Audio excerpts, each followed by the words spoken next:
look like 11.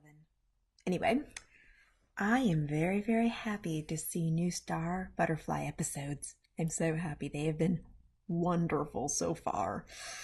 Okay, spoiler alert, I'm going to talk about all of them and the crazy stuff that happens in them one after another. So, yeah, get ready.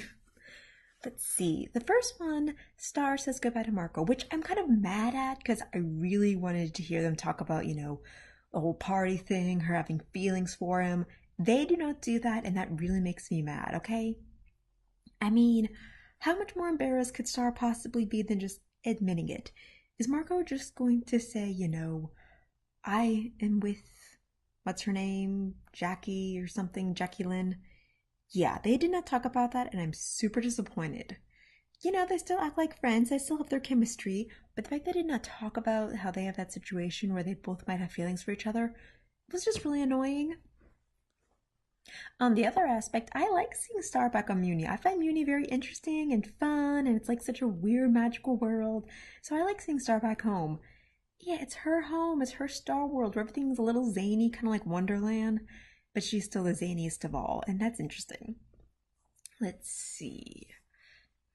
River still amuses me. The fact that he gave Marco a cape is strangely sweet.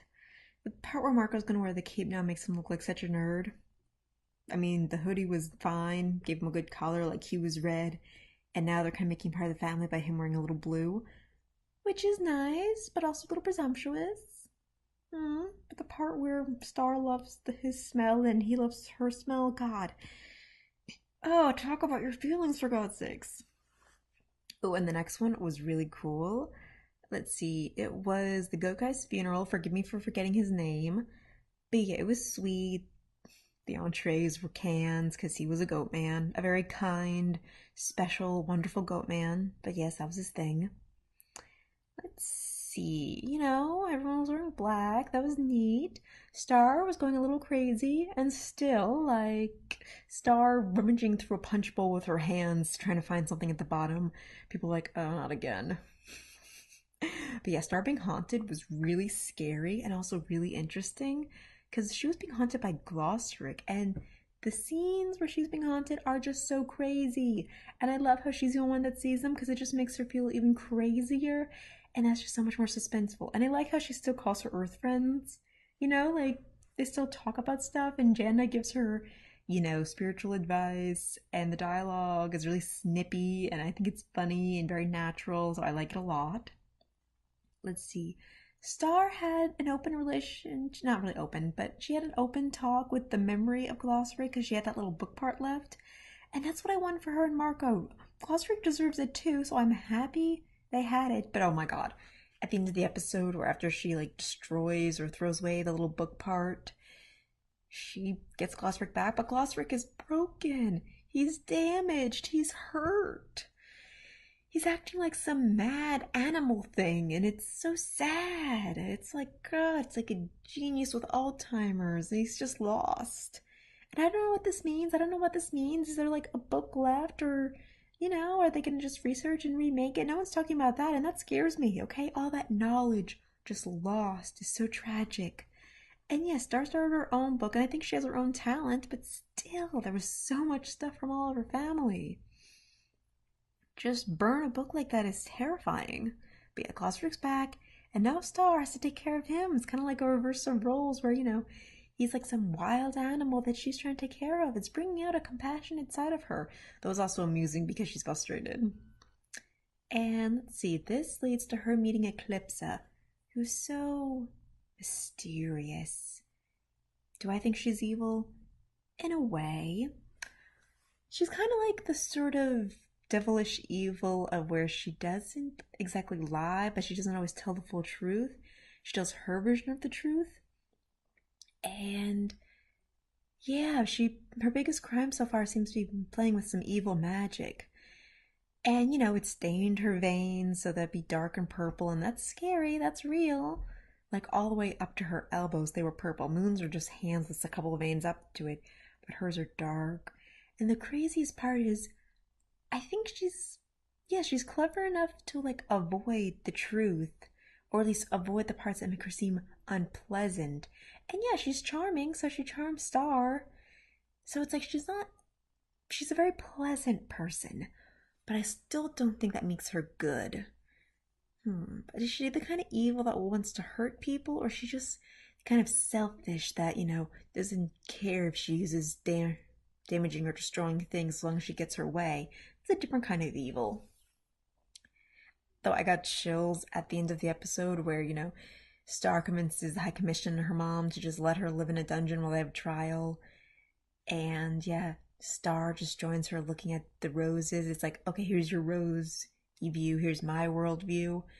It's beautiful, it's so pretty. I don't care if it's all damaging and everyone hates me because I'm getting what I want.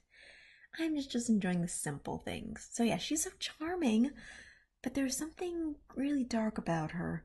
Like, when Star basically asks her, did you play with dark magic? He's like, well, I did something that they don't like, and it worked for me. She doesn't say yes, but she doesn't actually say no either. So yes, do I trust Eclipsa? No, but I admire how smart and charming she is. I really do. Oh, and this is just a fluffy filler episode. But apparently Star and the other, royal heirs once in a while have a big royal ball. And it's interesting mostly to see Tom's parents, who are hilarious, okay? Tom's dad looks like a regular human, just a dude. A little taller, actually, has Tom's face. And his mom is, this huge ass demon. What was the name of that Fantasia demon dude who was absolutely all of terror and stuff like that? He was just so huge. Tom's mom, her little pinky is what her husband holds onto as they walk to their seats. And she seems to be a sweetheart, and the human seems to be kind of the hot-tempered guy. So it's kind of adorable.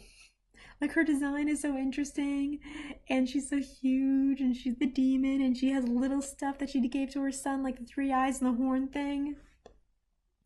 And yeah, Star and Tom's conversation was just so interesting about how, no one's exactly right, but they're both wrong. I really like how they make this writing as where Star isn't being totally selfish. She just wants what she wants, and she's not asking for anything crazy. She just doesn't want people to assume things without talking to her.